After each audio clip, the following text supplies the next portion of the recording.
Britanska književnica Annabel Steadman osvojila je svijet svojim debitantskim romanom Skandar i krađa jednoroga, koji je preveden na 38 jezika, a hrvatski prijevod potpisuje Petra Mrduljaš. Taj čarobni svijet junaka i jednoroga vrlo je brzo zainteresirao i filmsku industriju, pa je njegova autorica za novi serijal potpisala 7-znamenkasti predujam, što je, tvrde njezini agenti, najveći honorar za jedan debitantski roman. 13-godišnji Skandar oduvijek je želio biti jahač jednoroga, ali uoči ostvarenja sna svijet postaje opasno mjesto koje napada neprijatelj.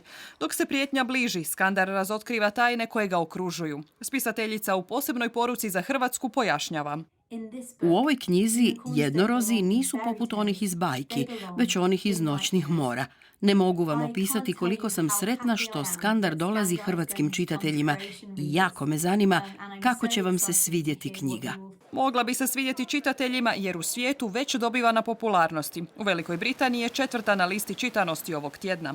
Popularna u cijelom svijetu je zato što jako podsjeća na Harry Pottera sa nekakvim novim elementima koji će biti poznati možda nekakvim starijim čitateljima, ali potpuno novi našim mlađim čitateljima. Već je prevedena na 38 jezika, a Sony Pictures je kupio prava na ekranizaciju. U Hrvatskoj je izašla kad i u ostatku svijeta. Naime, Mozaik i Znanje ujedinili su snage kako bi se pridružili svjetskoj kampanji. To ne liči na prvijenac. To izgleda kao da je žena već 10. roman kao da piše. A Skandaru je da zajedno sa svojim prijateljima pronađe tog jednoroga, otkrije tko je tkalac i da pronađe svoje mjesto u tom novom magičnom svijetu.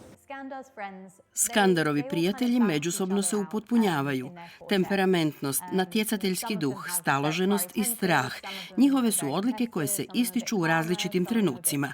Iako se ne slažu uvijek, kad ujedine svoje snage, stvarno mogu promijeniti svijet. Skandar i krađa jednoroga prvi je iz magičnog pustolovnog serijala koji mladim čitateljima nudi još jedan, po svemu sudeći, sjajno izmaštani svijet.